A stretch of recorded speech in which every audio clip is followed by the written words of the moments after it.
This message comes from U.S. Bank. Simplify how you do business with Business Essentials, a powerful combination of no monthly maintenance fee checking and card payment processing. Deposit products are offered by U.S. Bank National Association, member FDIC. En cuanto a la heroica y desdichada Venezuela, sus acontecimientos han sido tan rápidos y sus devastaciones tales. With respect to heroic and hapless Venezuela, events there have moved so rapidly, and the devastation has been such that it has reduced to frightful desolation and almost absolute indigence. Nevertheless, it was once among the fairest regions that are the pride of America. Cuanto hacían el orgullo de la América. Simón Bolivar, September 6, 1815.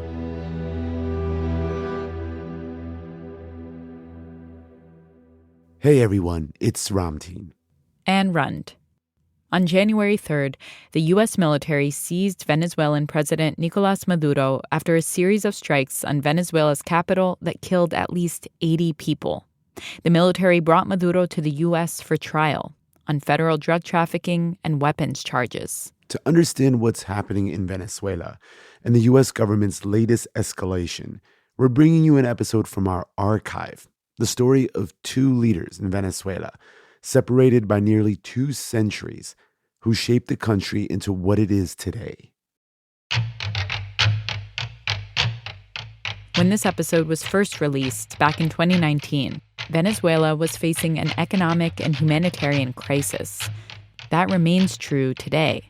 And it's gotten so bad, nearly 8 million people have fled Venezuela in recent years to escape extreme poverty. The Justice Department's case alleges that while Venezuela's economy collapsed, Maduro used his power to run a narco-terrorism operation that made him rich. Maduro pleaded not guilty to these charges. The thing is, Venezuela was once the richest country in South America. So the question becomes now, how did such a once prosperous nation end up here? When we looked into this, it quickly became clear that Venezuela's problems began way before Nicolás Maduro. It goes back to Maduro's predecessor, Hugo Chavez. What happened with Maduro cannot be isolated from what happened under Hugo Chavez. Populist politics, socialism, and his own personality cult with blowtorch rhetoric. May be gone, but Hugo Chavez is far from forgotten. Chavez created the regime that Maduro has struggled to control since he assumed the presidency in 2013. So to understand Maduro, you have to understand Chavez. But you can always go deeper, right? Like, what motivated Chavez? Well, the answer to that question takes us back to when Venezuela was created, and a man named Simón Bolivar, or as he's become known across South America, El Libertador. Their stories, Chavez and Bolivar, and the rise and fall of the Venezuela they ruled over, are strikingly similar and offer a window into the soul of a country that's been in a revolutionary cycle for centuries now. So today, we present a split screen of sorts and travel back and forth through time between Bolivar's almost mythical story and Chavez's use of that powerful story to make his own.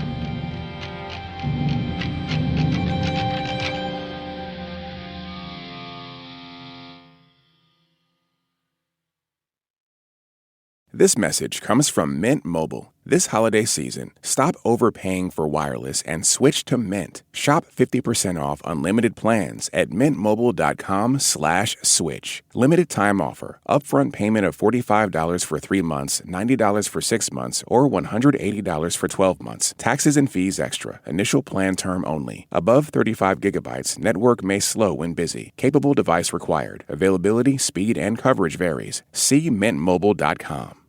This message comes from LinkedIn, who knows how even one hiring nightmare can ruin your small business dreams. That's why LinkedIn Jobs' new AI assistant uses insights from over 1 billion professionals to create a personalized shortlist of the best applicants, and even finds candidates you would have otherwise missed, so you can hire right the first time. Start hiring with LinkedIn and post your job for free today at linkedin.com/NPR.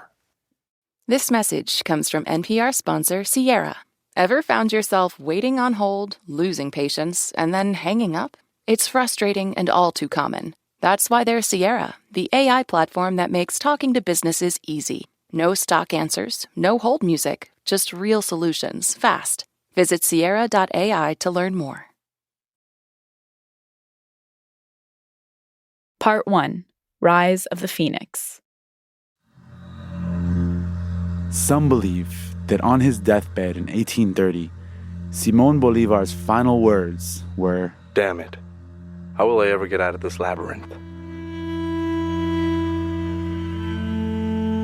In the early hours of July 16, 2010, at the northern edge of the old town of Caracas, Venezuela's capital, Hugo Chavez set out to free Bolivar from what Chavez had, in the past, called lies.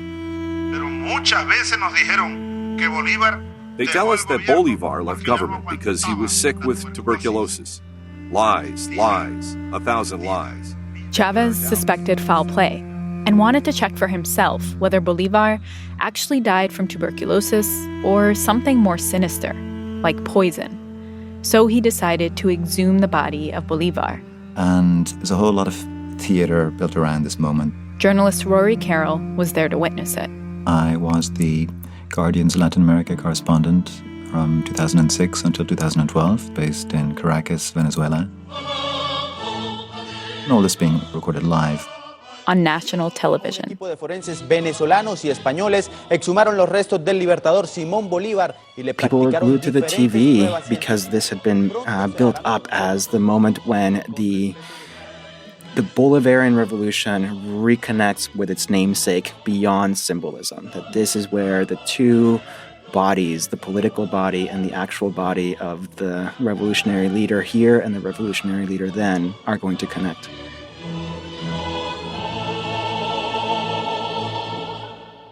This is Alejandro Velasco. He grew up in Venezuela and is now an associate professor of history at New York University. So with the country looking on, the entourage of politicians, soldiers, and scientists arrives at the National Pantheon. Decked out in white lab coats, hairnets, and ventilation masks, they enter a room with a casket in the middle. A handful of them then step towards the casket and lift up the lid. A Venezuelan flag covers the remains. After neatly folding up the flag, they remove the final layer. And there it is, a skeleton, the skeleton, of Simón Bolívar. Chavez looks into the camera, and you could tell that there's a physical reaction of goosebumps, call it, something happening there. And he's giving the live commentary as the workers are, digging up the crypt. And then his voice goes into this weird kind of like, hush, and aquí estamos, con Bolivar, el espíritu de Bolivar. Feeling the spirit of Bolivar sort of creeping into him. He was hamming it up so much. I mean, it was funny, but it was surreal, it was creepy. The coming of the liberator back into a certain kind of life. Forget the Truman Show, this was the Hugo Chavez show. Un hecho único que nos define como latinoamericanos. El cráneo del Libertador. Que Bolívar también significa. Uno de los hombres más grandes de la historia. But as a Venezuelan, as somebody who grew up in Venezuela and, had Bolivar's stories, field trips to Bolivar's childhood home, going to sites of Bolivar's battles in Venezuela, I couldn't help but be also moved by that moment. Sure, it was really good political theater, but scientifically, it was inconclusive. After the cameras were turned off, they packed Bolivar back up, and Chavez excitedly tweeted to the world, my God, I confess we have cried, we have sworn. This glorious skeleton must be Bolivar, because you can feel his ardor. Rise up, Simón, as it's not time to die. Immediately, I remembered that Bolivar lives.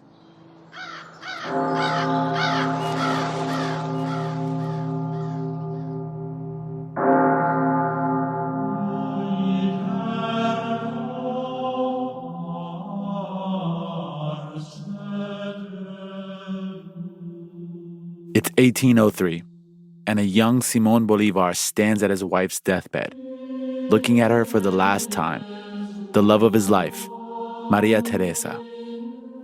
What happens that day in 1803 would change Bolivar's life in South America forever.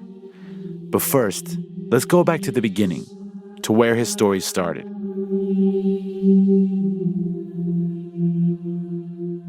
Bolivar grew up in Caracas, in a really wealthy family. One of the richest families in Latin America.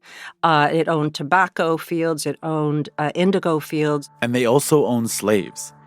Despite that massive wealth, Bolivar's early years weren't all that easy. His father died when he was very young. His mother died not long after that. So by age 9... he was an orphan. This is Marie Arana. She's written a bunch of books on Latin America, including the biography Bolivar, American Liberator. So Bolivar, now orphaned, was passed around from relative to relative. He was naughty. He didn't like the company of the aristocrats. He'd rather play in the fields with the slaves, and he did. He was basically rootless, really, until one of his uncles said, well, okay, let's send you to Madrid so you can get some manners. He goes to Madrid, and it's there that he meets his future wife, Maria Teresa. Like Bolivar, she also came from an aristocratic family, and in the way that these things happened at the time, it wasn't so much that it was prearranged, but that they were part of Criollo elite. Criollo is a term for people of mixed European and Afro-Caribbean descent. Both Bolivar and Maria Teresa were from the upper class, so they rolled in the same social circles. And they sprung a romance that, by all accounts, was very genuine. They got married, returned to Venezuela, settled into a life on Bolivar's family plantation, and began the rest of their life together. All in all, they were happy. But less than a year after their wedding, she became ill. I can't remember exactly what... with yellow fever. That's right, yellow fever. But it struck her very rapidly, and so she died very quickly after. Bolivar was left devastated. Oh, absolutely. Yeah, he was destroyed. Some historians believe if Maria Teresa had not died, Bolivar might never have gotten involved in the fight for independence.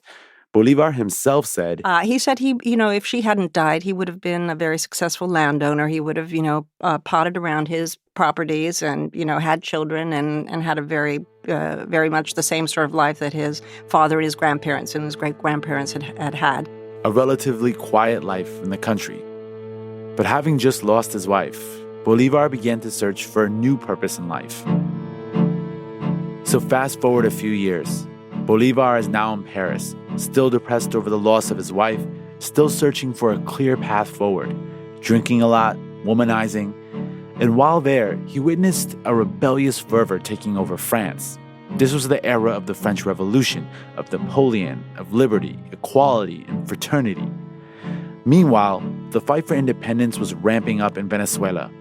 At that time, Venezuela and most of South America was still a colony of the Spanish Empire. The coincidence of history and personal tragedy and larger history is significant because this was also right around the time that Francisco de Miranda, who was the principal architect of a vision of liberation for Venezuela, was trying desperately to rile up the Criollo elite to declare independence. And keep in mind, Bolivar was from one of the most elite families in Venezuela. Eventually, he decides to team up with Francisco de Miranda. But initially, Bolivar is not all that central to this movement. His initial role was primarily as the scion of a Criollo elite family, very much on the sidelines. Basically, he has money, and his presence is good PR for the movement. In 1810, Bolivar's status suddenly changes. He and Miranda stage an uprising against the Spanish, and catching the Spanish off guard, take Caracas. Venezuela formally declares independence in 1811. But then, in 1812, a massive earthquake hits Venezuela, and Spanish priests convince a superstitious population that the earthquake was divine retribution. So the Spanish are able to rally their troops, recapture important ports, and take back control of the country. Amid all this chaos, something unexpected happens. Bolivar, along with a few rebel generals, figure out that Miranda has been trying to broker a deal with the Spanish to end the war. effectively undermining the revolution. Disgusted by this betrayal, Bolivar decides that they should hand Miranda over to the Spanish, and in exchange, the Spanish agreed to let Bolivar go. But he's banished from Venezuela and sent into exile. The revolution has been shut down, for the moment. But by singling him out, the Spanish helped manufacture a new image of Bolivar as the natural replacement for Miranda. Here's this tiny man. He weighed all of 120 pounds. He had no chest to speak of. He was spindly. He was... In a sort of accident of history, this guy is now the face of the revolution. But it turns out Bolivar actually had the traits of a serious leader. He would walk into a room and larger, taller people would be dwarfed really by his presence because he was so dynamic, friendly, the sort of warm personality that inspired people. After this first failed revolution, Bolivar is no longer on the sidelines. He's now at the center of the movement. And there, his desire for change will only intensify.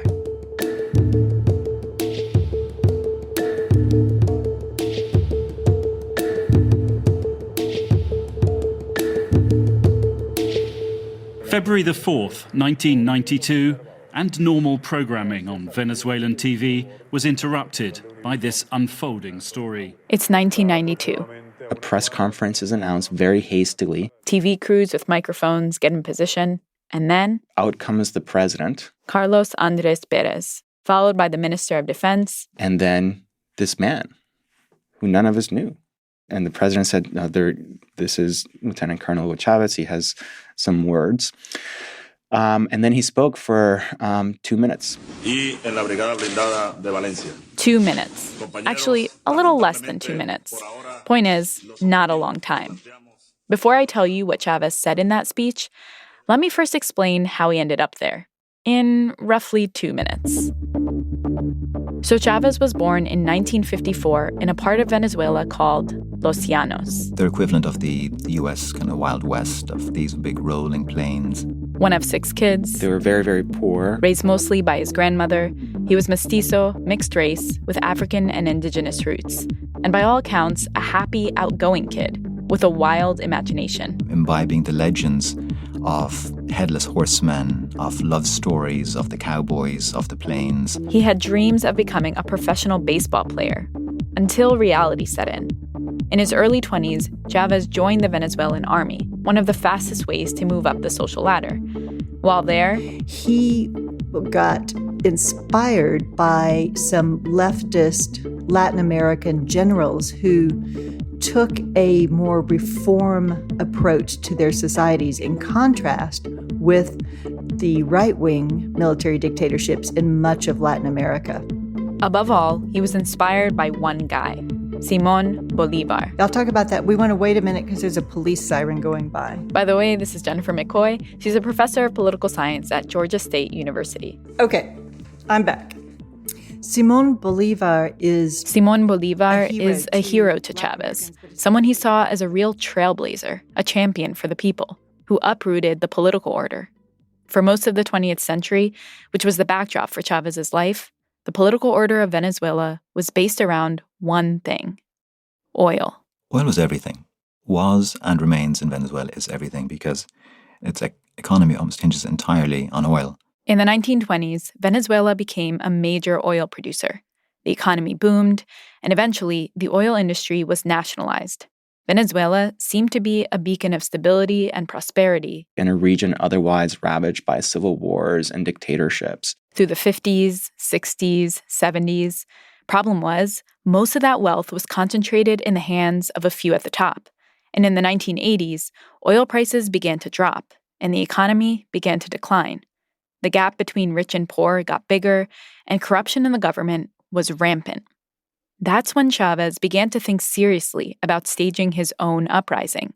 So he got a bunch of his friends in the military together and formed a group called the Revolutionary Bolivarian Army, determined to lift up the poor by spreading the oil wealth around and championing a sort of deeper democracy. For a few years, they plotted, planned, and by 1992, the pieces were set. They were going to overthrow the president of Venezuela. an attempted coup was taking place on the streets of Caracas. Here's how it went down. On the morning of February 4th, 5 military units were dispersed across the country.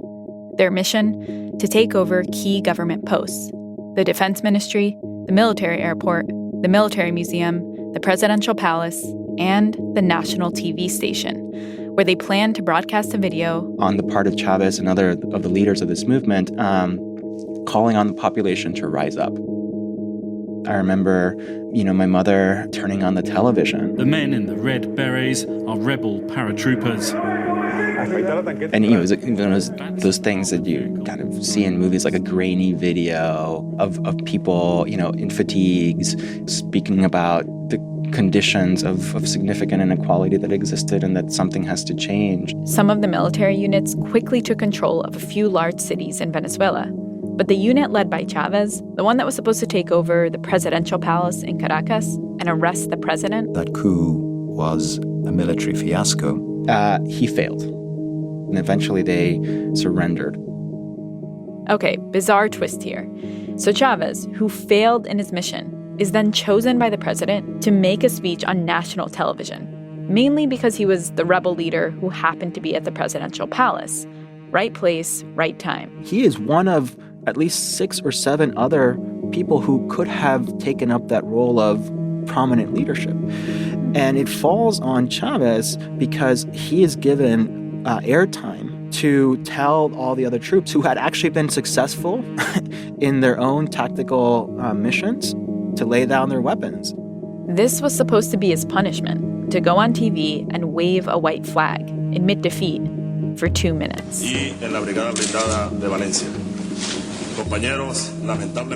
I take responsibility for the failure of this project. And then he also said this is a Bolivarian movement. We were fighting for democracy. We haven't achieved it right now, but it's just over por ahora, for the moment. Which created the expectation that this was not the end, this was the beginning. When this outsider emerged, first trying to stage a coup which failed, but then publicly recognizing that that failure was his own and accepting responsibility, that was something new for most Venezuelans. This is Raul Gallegos.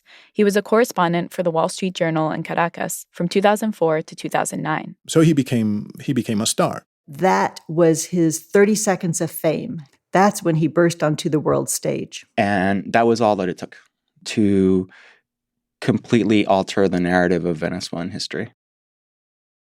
After giving the speech, Chavez was escorted to jail, which only added to his newfound stardom.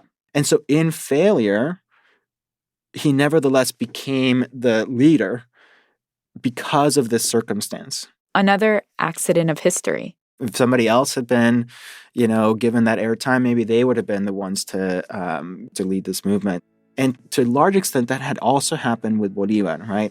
In both cases, it was out of failure and circumstance that propelled their image as something larger. And then they kind of rode that image into bigger and better things. Well, not always better, but without a doubt, much bigger things were just around the corner for both of them.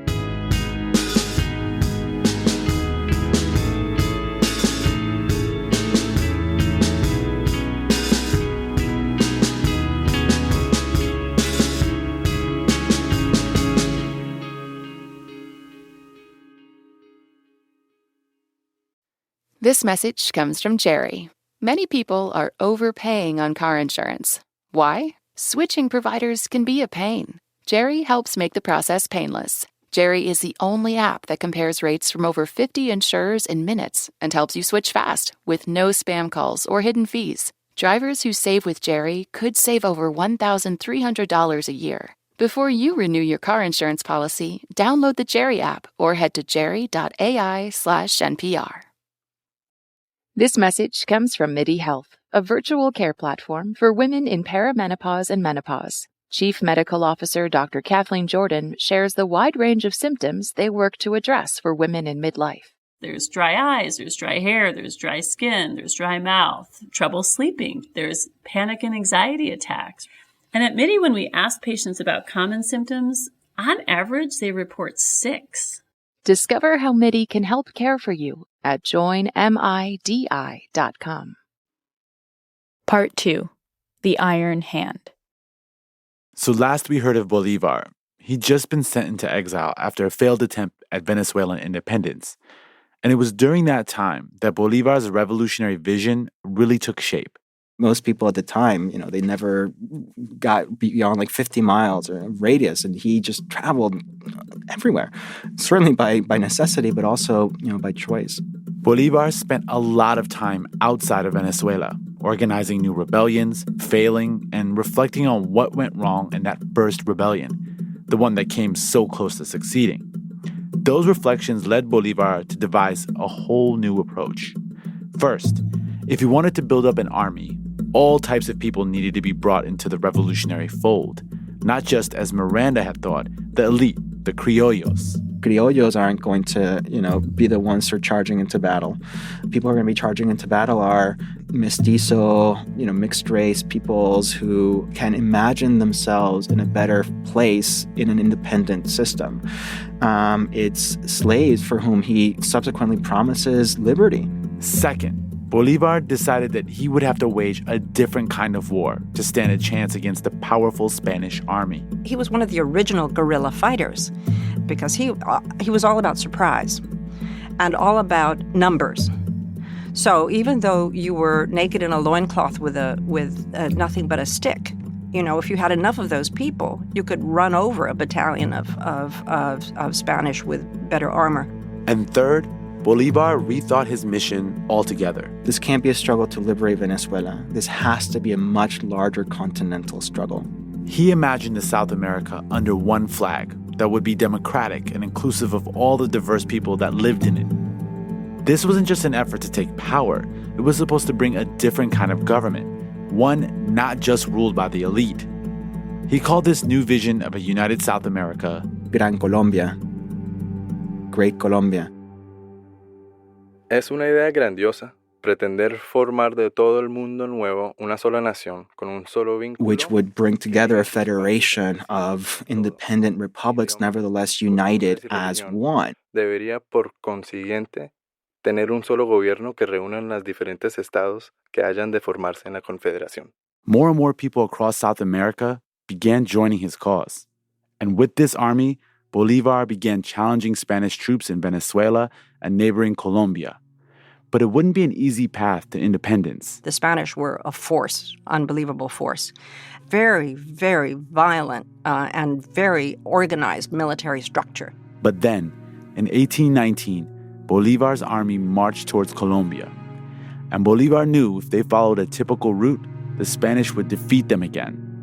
So instead, he decided to take a less predictable but ridiculously dangerous route through the Andes Mountains. It's cold, it's rocky, it's mountainous. Horses don't easily, pass through there. It's uncharted terrain. Hoping that the element of surprise would carry them to victory. When these armies traveled, and we need to remember this, it wasn't just soldiers. They traveled with their women, because the women were cooking for the men right on the battlefield. They were bringing their children. So you would have these great long trains and caravans of people going into war, which were like whole populations. For weeks, this caravan of soldiers, women, and children trudged through the mountains. Some people got sick, others died. But eventually, the army arrived in Boyacá, a town in central Colombia about 90 miles from the capital, Bogotá. They come upon a battalion of Spaniards who did not think that the Bolivar's army, again comprised of these people, would take that route.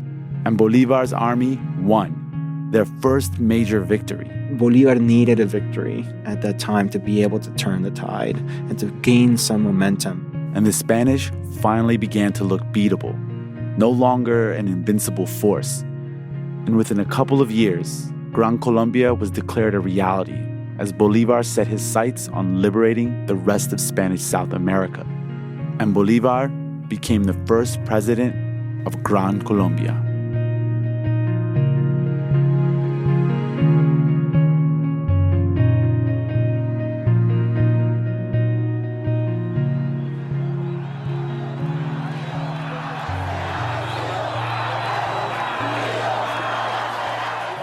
Just 7 years after Chavez attempted to overthrow the president of Venezuela, he was being sworn in himself. Hoy podemos decir, con el espíritu lleno de tranquilidad, con la conciencia llena también de tranquilidad, todo se ha consumado. I'm sure you're wondering how this could have happened.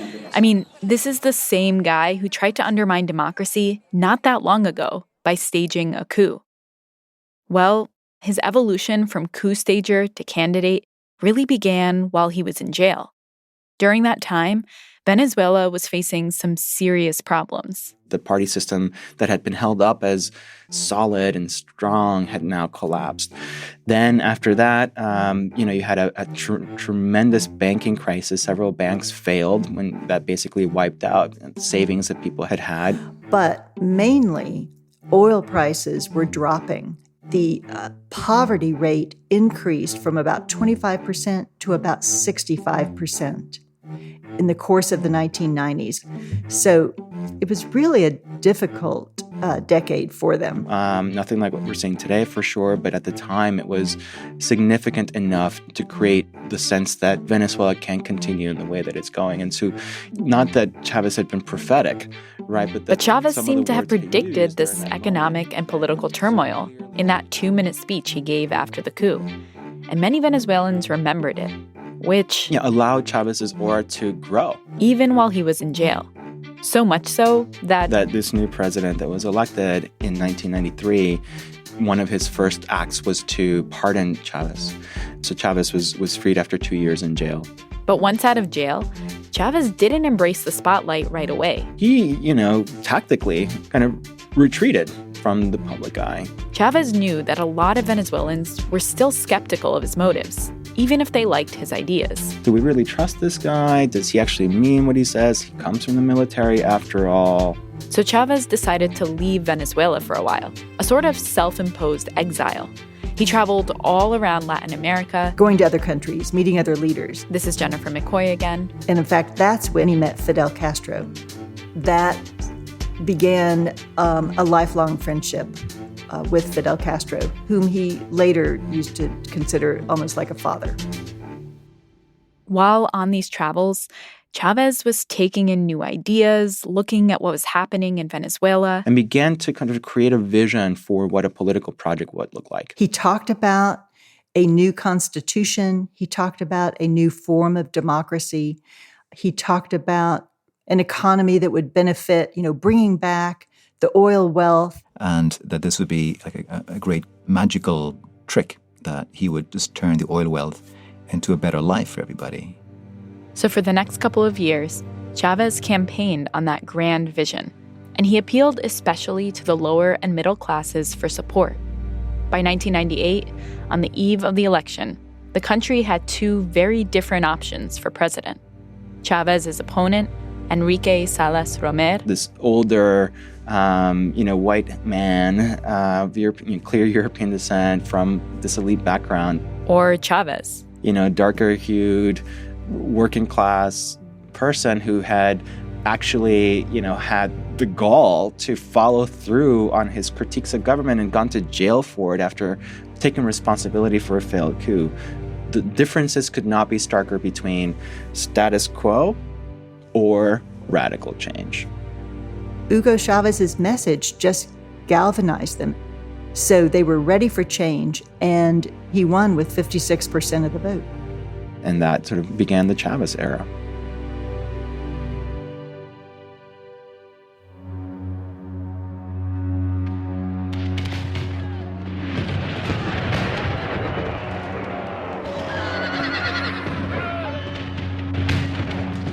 After Bolivar was named president of Gran Colombia, he and his army set out fighting battle after battle across South America, losing some, but winning many. First liberating Colombia, then Venezuela. Moves down to Ecuador, liberates Ecuador. Peru was up next. And that was the end. I mean, that was the cutting of the throat of the Spanish colonies at that point. Bolivar was appointed dictator of Peru and went on to liberate Panama and even has a country named after him, Bolivia. So now, The Spanish were gone. South America was free from colonial rule. And Bolivar was victorious. He was looking out on a massive, diverse army of followers, with the world seemingly at his feet. And even though the continent was scarred by years of fighting, it was a hopeful moment. Gran Colombia could now be fully realized, in theory. The vision that he had going into the revolution was not the reality that he had coming out. So yes, his moment of triumph happens, but it's very short-lived. He was all about the rights of man, liberty, number one, equality, very close thereupon. But then when he actually got into the reality of that hierarchy that Spain had built so carefully and had kept this little crust on top, it was a mess. It turns out, while Bolivar was busy liberating all those countries, that little crust on top, the Criollo elite, the group he himself was a part of, had grown more and more angry with him, not only in Venezuela, but throughout South America, resentful of what the independence movement had become and concerned about what their positions would be in this new order. Plus, Bolivar faced another challenge. He had brought together all these different people, former slaves, cowboys from the plains, indigenous people, and now he had to figure out how to get them all to follow the same rules. He would ride from town to town, from city to city, setting up institutions, establishing universities once the revolution was over. And what would happen is the moment he rode away, things would fall apart. So he became more and more convinced that the only way you were going to be able to rule these unruly people was to really have a strong iron hand. Cracks were forming in Bolivar's dream of a democratic, pan-South American state. And he decided the only way to achieve his ultimate goal, to make sure things got done the way he envisioned, was to consolidate power in his own hands.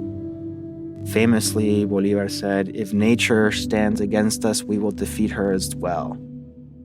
Destiny is in our hands against any force, real, imagined, or ethereal.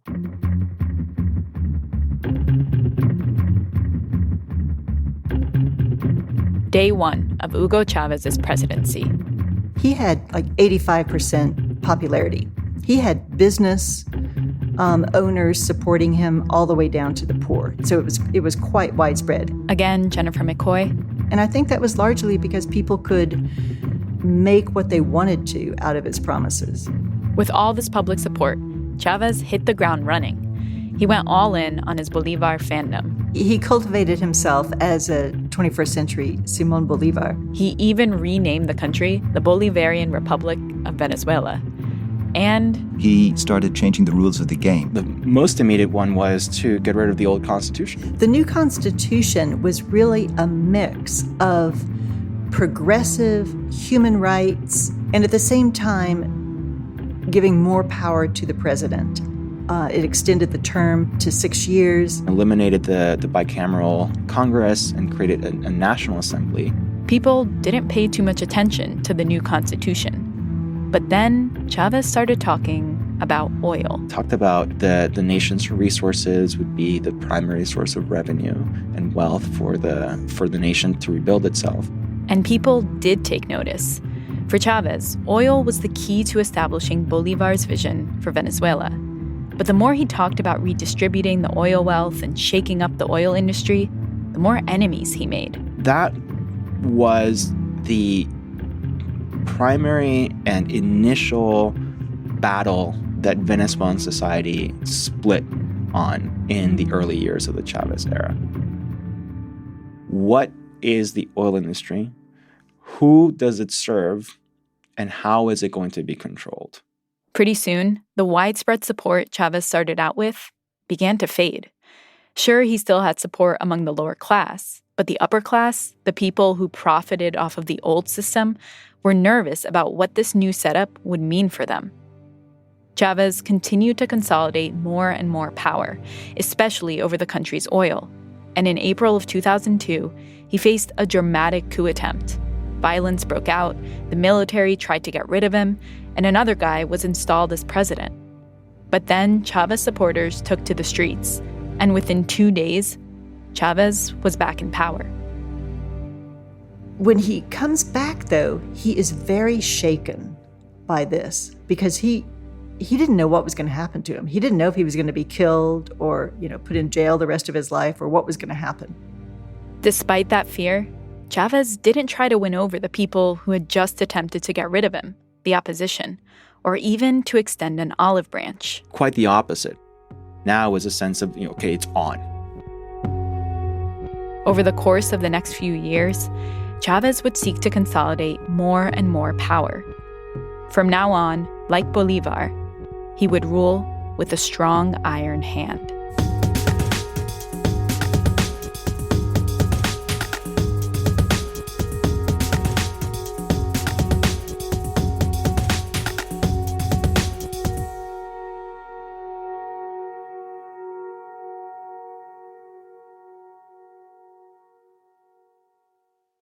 Support for NPR and the following message come from Spectrum Business, providing connectivity solutions to help your business stay online and on track, delivering fast, reliable internet, phone, TV, and mobile solutions, all backed by 100% U.S.-based support. Spectrum Business offers scalable plans and straightforward pricing to keep your business moving. Spectrum Business, reliable connections, responsive support, and tailored solutions that power your success. Learn more at spectrum.com/business. This message comes from BetterHelp. The new year isn't about doing more, it's about carrying less. Therapy can help you unpack what's been heavy and bring more clarity, calm, and perspective into 2026. It's a small act that can lead to big relief and real perspective for the year ahead. You can't step into a lighter version of yourself without leaving behind what's been weighing you down. Visit BetterHelp.com/NPR for 10% off. Part 3. Alo Presidente.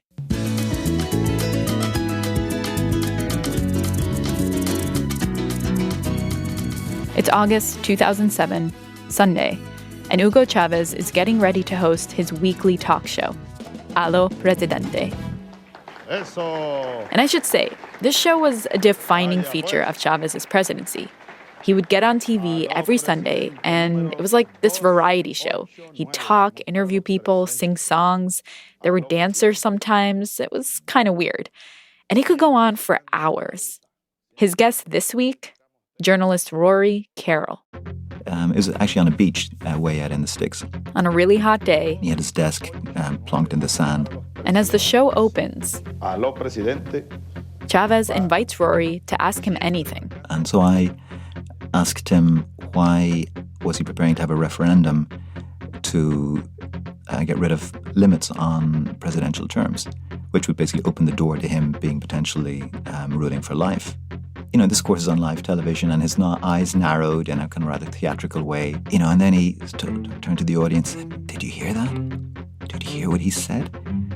Then Chavez goes on a tirade. A tirade about me being an embodiment of European colonialism, of European hypocrisy. And he tied this to, first, the sins committed by Columbus, and then the Spaniards, and then the British and the Royal Navy.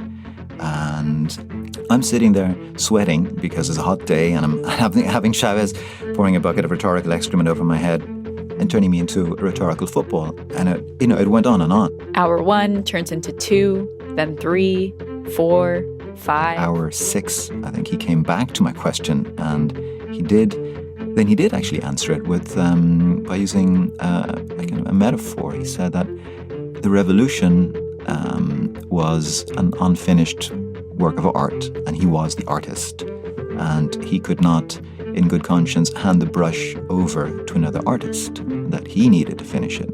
After 8 hours, the show finally comes to an end. And backstage, Chavez goes up to Rory. He was very friendly. I mean, he came up, we shook hands, and his tone to me was like, "Hey, don't sweat the fact that I turned you into an imperialist villain for a while. It's a show." That was Chavez in a nutshell. A showman, a visionary, and a salesman. Someone who could put a bow on a broken down car and convince you to buy it. By this time, 2007, Chavez had managed to consolidate power in almost every sector of society. The military, the government, and oil. The price per barrel of oil when Hugo Chavez was elected in 1998 was $8. At the height of his presidency, and the price per barrel of oil was $150. He was so fortunate to be in office during this incredible oil boom. Chavez invested a lot of that oil money in social programs for the poor. He decided that the best way to help people was to create these social programs that were parallel to the established government institutions. Parallel institutions that he could have more control over, and kind of squeezing and starving the others that were more independent. So Chavez was spending a ton of money, but not actually strengthening any of the existing infrastructure in Venezuela. Instead, he funneled all of it into these parallel institutions that spanned everything from media to NGOs, universities, healthcare. So there was basically two of everything. It was this mix of socialism and rampant consumerism. Point is, thanks to the oil boom, from 2005 to 2012, Venezuela was in a golden age. People had more to eat, more money in their pockets, better healthcare. And meanwhile, Chavez became more and more drawn to a Pan-American vision. Like Bolivar, he started to see the end game as a united South America. He reached out to leaders throughout the region, openly criticized the United States, who he saw as an obstacle because of its tendency to meddle, and stopped internal production in Venezuela, instead importing products from other countries in Latin America to boost their economies. That decision was an ideological one that derives directly from this Bolivarian vision, but also an economic one that's based on the idea that only united can we forge ahead as an independent Latin America. And every week when Chavez went on TV and hosted his talk show, he pushed that vision, bringing people on like Rory Carroll, a foreigner, to use as a sort of stand-in for the world order that he hoped to overturn. Plus, he made it seem like the money would never run out, like Venezuela would continue to be in this golden age forever. The problem was that he probably underestimated how quickly corruption and mismanagement can destroy wealth and leave you worse than you were originally. So even as Chavez projected this confident image, the reality was way more complicated. He still faced a lot of opposition, and all that money he was spending was really starting to add up. The bubble was bound to burst sometime. And that really, in a sense, was the story of Chavez's rule, that he was a brilliant communicator, a master strategist, and a terrible manager. They weren't saving for the rainy day, and when the rainy day hit, they were in very bad shape.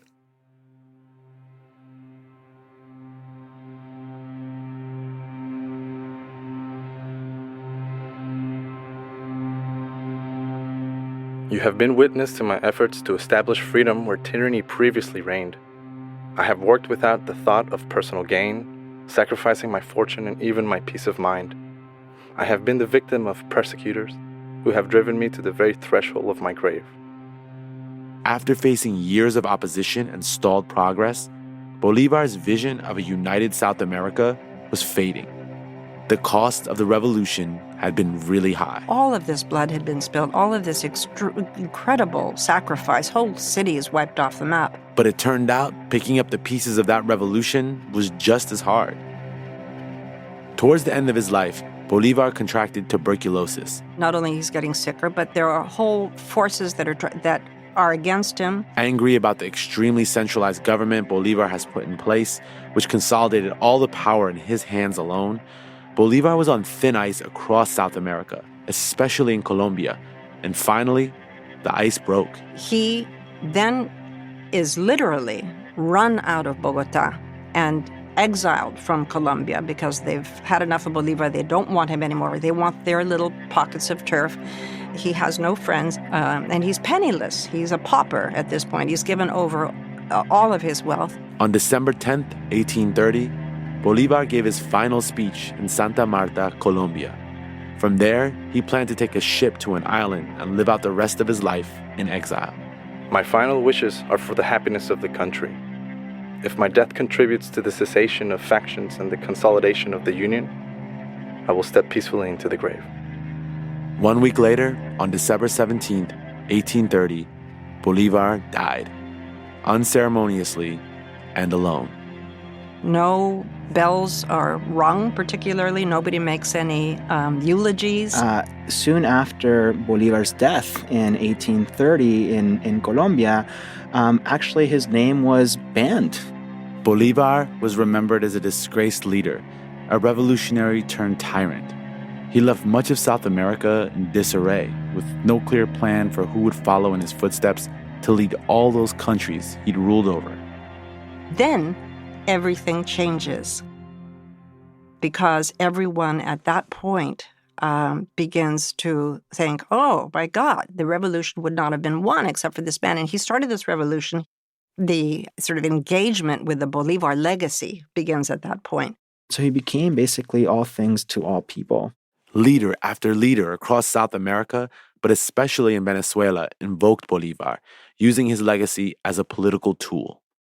I think Chavez understood very well that Bolivar could be deployed very malleably because that was ultimately the legacy of Bolivar for Venezuelan politics, to be this catch-all figure that could stand for many things simultaneously. You can go from Bolivar the nationalist to, once we have a lot of oil money and can project more broadly, Bolivar the Pan-American. We can go from Bolivar the participatory Democrat to Bolivar there's one leader here, and the leader is me. Whether it's tickling babies or slamming opponents, there are few politicians in the world who can match Hugo Chavez. For the past 14 years, the Venezuelan president has been arguably the most charismatic and controversial leader in the world. But this may be his last campaign. In 2012, Chavez was on the campaign trail, running for a third term in office. His work of art was not yet complete. At one of his final rallies, upwards of 1.5 million, 2 million people sort of descend on Caracas. And the great question is Chavez going to show up? That's because Chavez had been really sick. He's diagnosed with cancer in 2011. The crowd waited. And suddenly, Chavez just kind of materializes. Just at the time that a torrential downpour comes across Caracas. And so Chavez just walks up to the stage and just takes the rain in. Just no umbrella, right? Just as like everybody is getting soaked. And he starts to like dance and to pretend that he's like Muhammad Ali, like throwing some jabs here and there. It's just like this almost ineffable moment of a man that was otherwise seemed to be in like his deathbed, suddenly doing this act where he's not only showing or performing this vitality, but once again saying, I am one of you. Chavez went on to win re-election in October of 2012. But by December of that year, his health had gotten really bad. So he decided to hold a press conference. Tells the country he's leaving for Cuba to get treatment. The prognosis is not good. And says if he doesn't return, I tell all of you to follow Nicolás. Nicolás Maduro. Nicolás Maduro como presidente de la República Bolivariana de Venezuela. Maduro was in the Chavez government, throughout. First as a deputy, eventually he became foreign minister, then vice president. So he had a variety of roles and was always present. Still, Maduro was no Chavez, and the idea of anyone other than Chavez leading the country seemed almost beyond comprehension for a lot of Venezuelans. Among his hardcore supporters, and also amongst the hardcore opposition, they just couldn't accept almost that he could die. I mean, he was such a huge figure in Venezuela. He was a colossus. He sucked up all the oxygen, had done so for nigh on 2 decades. It was this sense of, no. What are you talking? No. You're going to come back. It's going to be okay. How could we imagine like a future Chavismo without Chavez at the helm? But a few months later, a las 4:25 de la tarde de hoy 5 de marzo, the provocative and unpredictable strongman of Venezuela has died. Chavez died. The streets are filled with mourners. Now, the crowds are stretched over a mile across the Venezuelan capital of Caracas as the country says its final farewell to the man. President Hugo Chavez leaves behind a divided nation and a country in the grip of a deepening political crisis. The Venezuela Chavez left behind was about to enter a really dark time. And his economic policies of the previous decade or so were to blame. Mismanagement opened up the door to a huge amount of corruption and also hurt the private sector, mainly, the oil sector. He destroyed institutions, but did not do a good job at recreating institutions. And this is what, people often say about revolutionaries. You have a disruptive leader coming in. They can destroy things in the name of change. But the same leader is not the one who can necessarily rebuild. He also left behind an almost mythical legacy, making it hard for anyone to follow in his footsteps. And when we look at what's happening in Venezuela today, we can see the shadow of Chavez looming, just as Bolivar's has loomed over the country for centuries. One of the great paradoxes that are parallel to Bolivar is that there is no succession.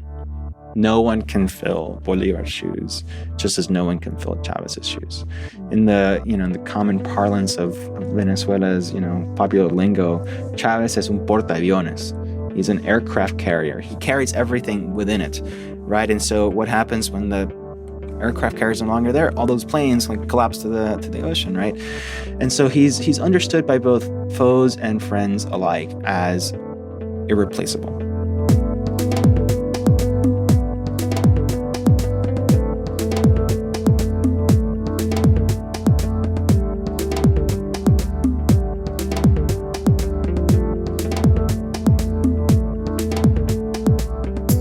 That's it for this week's show. I'm Ramtin Arablouei. I'm Rand Abdel Fattah, and you've been listening to Throughline from NPR. This episode was made by me. And me. And Jamie York. Jordana Hochman. Lawrence Wu. Joyce Rising Summer. Nigeri Eaton. Original music was produced by Ramtin and his band, Drop Electric. Thanks also to Anya Grunman, Bryn Winterbottom, Didi Skanky, and Federico Guerre for being the voice of Simon Bolivar. If you liked the episode, please write us at throughline@npr.org. Thanks for listening.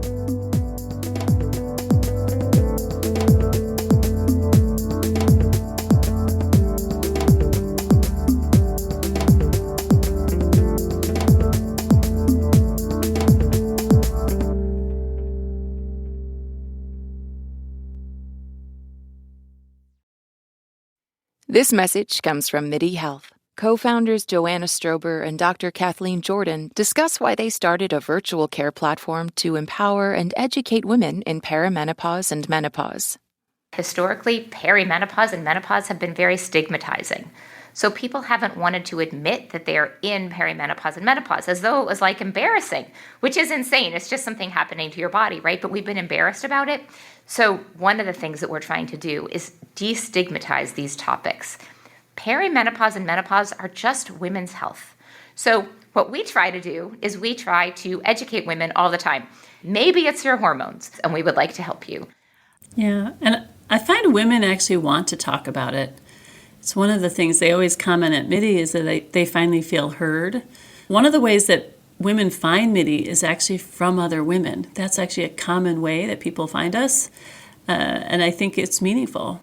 Discover how MIDI can help care for you at joinmidi.com.